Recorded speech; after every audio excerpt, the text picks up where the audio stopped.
Unfortunately, the situation between Egypt and Ethiopia is not getting better. It actually looks like it's getting worse by the day. And it's not helping that Egypt and Somalia have reached an agreement, a military agreement, and right after that, Egypt is now warning Ethiopia. Egyptian Minister of Foreign Affairs wrote to the UN Security Council and he said, quote, "We are ready to exercise our rights to defend and protect the rights and interests of the Egyptian people in accordance with the UN Charter." And President of Ethiopia, Abiy Ahmed, is responding to that. He didn't name names, but it was clear who he was addressing. He said, quote, "Those who are afar and nearby should know that we usually embarrass and repel those who dare try to invade us. Anyone intending to invade Ethiopia should think not just once but 10 times, because one great thing we Ethiopians know is how to defend ourselves," end quote. So obviously, this is an escalation. They are threatening each other. And the reason behind it, for those of you that might not know, is the Nile Dam. You know, the Nile River flows through these countries that we're talking about, and more than 80% of it flows through Ethiopia. And so even though 80% of it flows from Ethiopia, Egypt and Sudan benefit from the Nile and all those countries that the Nile passes through. And for Egypt, it's even more important because majority of their people depend on the Nile. Like, that's how they survive. Hence why they feel strongly about the dam. The dam we're talking about is GERD. GERD is short for Great Ethiopian Renaissance Dam. It's a dam Ethiopians built with their own money. No one helped with that dam. When Ethiopia tried to go get a loan or get money for that dam, it was refused completely. So Ethiopians had to contribute, the diaspora, the people, had to contribute about, I believe, $8 billion, if I'm not mistaken, to build this dam. And so once the dam is finished, Egypt is worried because they believe the water that flows through Ethiopia is now going to reduce, right? So they want Ethiopia to stop filling the dam. But Ethiopia is saying, wait a minute, you benefit from the Nile. We have never benefited. Now it's also time for our people to benefit from our own natural resources, which Egypt says no to. So they had a lot of conversation back and forth. They could not agree on anything, the Ethiopian government and the Egyptian government. At some point, the Sudanese government was supporting and was saying okay to Ethiopia, but then even the Sudanese government said no, like they don't want the dam to start filling because they believe that it's going to impact them. And so this debacle brought this conversation of invasion, and Egypt is threatening Ethiopia. Ethiopia is saying no.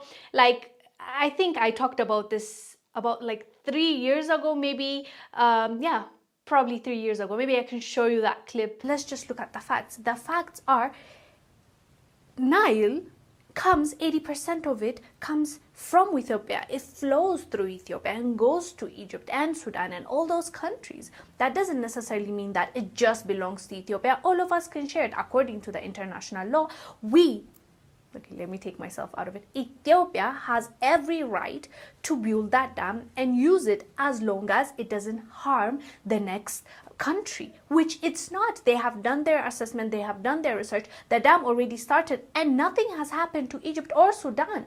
So I just don't know what the big deal is. But I'm telling you, I found out what the big deal was eventually.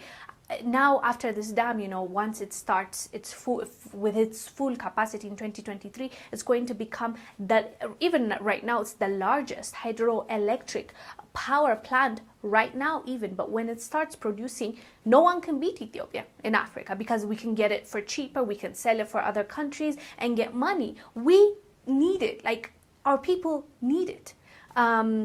It's so sad if you hear like more than 60% of Ethiopians in the rural areas, they don't even have electricity, and we have the Nile.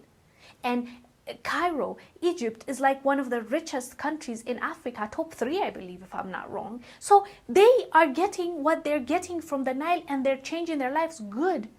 As of now, they also have hydroelectric plant, and that is doing well. So you see, but once Ethiopia is done and starts selling that and using that, that definitely is going to overshadow Egypt's dam, Egypt's hydroelectric, plans and all that. And I get it, even them, it's an economic move, but at the same time, come on. Ethiopians are suffering, they are poor, there's poverty when we have a natural resource like Nile. All Ethiopia is saying is, let us use this.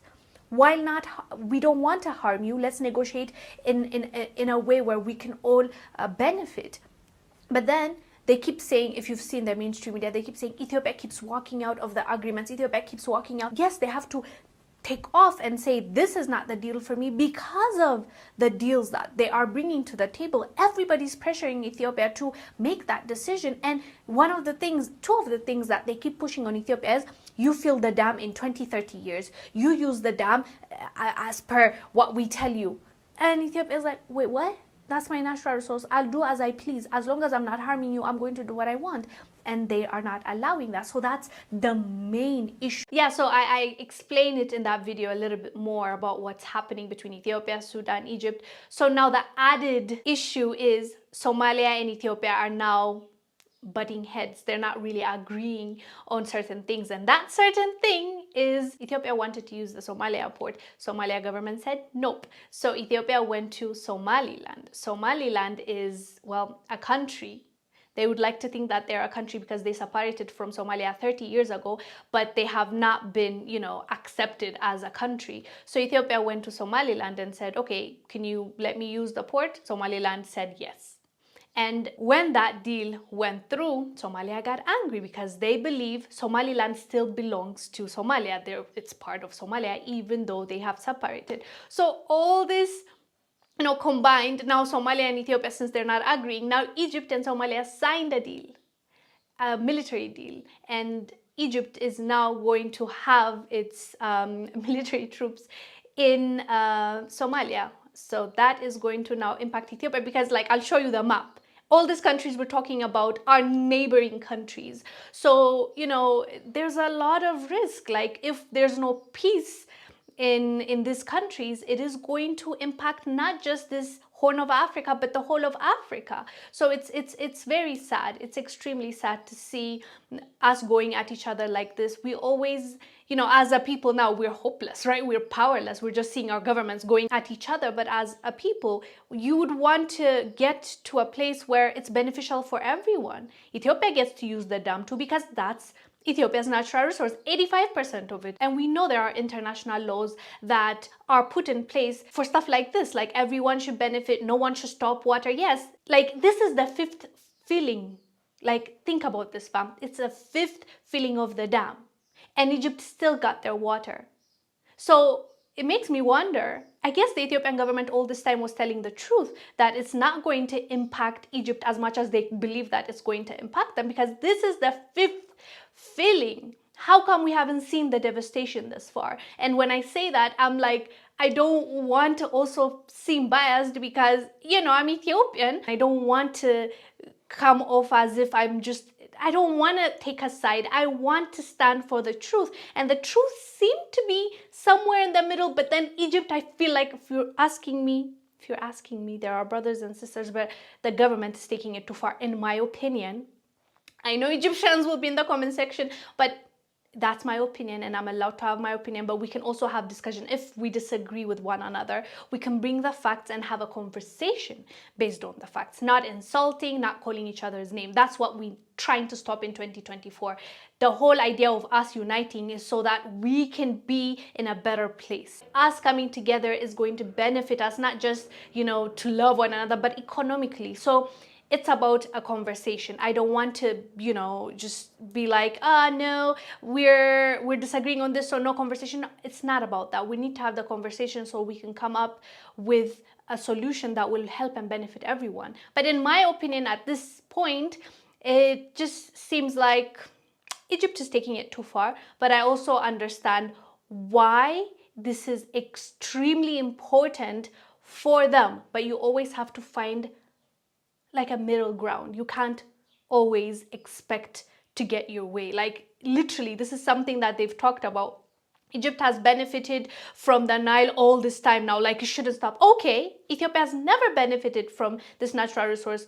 Ethiopians don't deserve power too. Ethiopians don't deserve the economical growth. Like, what are you trying to say exactly? Like, is there a humanity level where one is much higher and they should get more? Like, we should think as equals. I think that can save us a lot of disagreement. But with that being said, I'm open to have a discussion and to have a conversation on this topic, because there's a lot that has been going on in the past few years and it can't just be covered like that. But the unfortunate thing is that we're fighting one another, we're having to threaten one another, which is so sad. Let's come up with a solution that's going to benefit all of us, is my opinion on this, at least. Anyways, fam, let me know down below what your thoughts are about this.